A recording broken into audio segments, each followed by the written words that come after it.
చంద్రబాబు నాయుడు గారు కానీ, లోకేష్ గారు కానీ, పవన్ కళ్యాణ్ గారు కానీ ఏం చెప్పారు?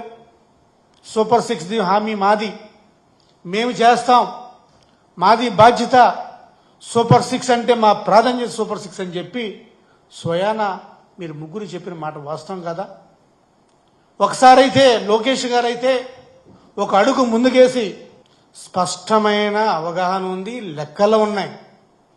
ఏ హామీకి ఎంత అవుతుందో, ఎంత ఖర్చు అవుతుందో మా దగ్గర లెక్కలు వేసుకున్న తర్వాతే మేము హామీ ఇచ్చిందని చెప్పిన మాట.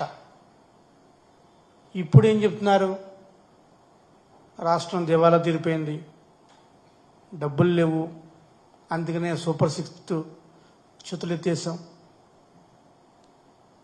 ఇటువంటి మాటలక, ఇటువంటి అబద్ధాలక ప్రభుత్వం మిమ్మల్ని ఎన్నుకుంది?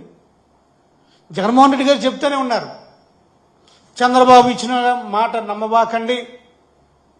ప్రతిసారి కూడా ఆయన ఎన్నికల సమయంలో ఇష్టం వచ్చిన అబద్ధాలు చెప్తారు. అబద్ధాలని ప్రజలను మోసపోకండి అని చెప్పి ఇప్పుడు ప్రజలు రియలైజ్ అవుతున్నారు. అరే మేము మోసపోయాం, మేము మళ్ళీ మోసపోయాం. పోయినసారి అయితే చంద్రబాబు నాయుడు మాటలు మోసపోయాం, ఈసారి అయితే మోసపోమో. ఎందుకంటే ఈసారి చంద్రబాబు నాయుడు గారితో పాటు బీజేపీ ఉంది, అదేవిధంగా పవన్ కళ్యాణ్ ఉన్నారు. పవన్ కళ్యాణ్ గారు అయితే ప్రశ్నించే పార్టీ కాబట్టి ఆయన ప్రశ్నిస్తాడు అని చెప్పి పవన్ కళ్యాణ్ గారు ఉన్న భరోసాతోటి ఈరోజు కూటమి ప్రభుత్వానికి ఓటు వేస్తే, ఈరోజు కూటమి ప్రభుత్వం ప్రజల్ని అడ్డంగా మోసం చేస్తుంది. ఈ ప్రెస్ మీట్ ద్వారా పవన్ కళ్యాణ్ గారిని, బీజేపీ వారిని ఇద్దరిని అడుగుతున్నా.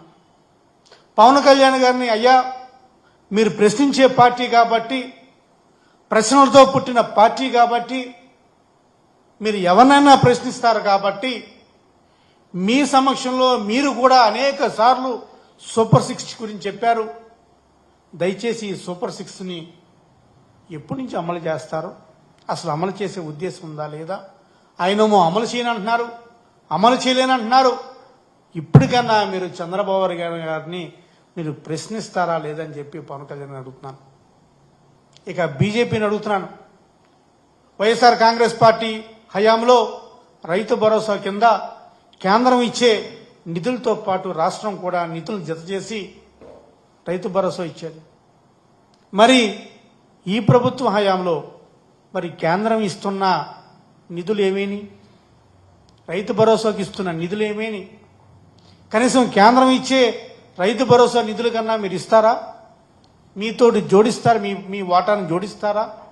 అది కూడా జోడించకుండా మీరు ఏం చేస్తారు?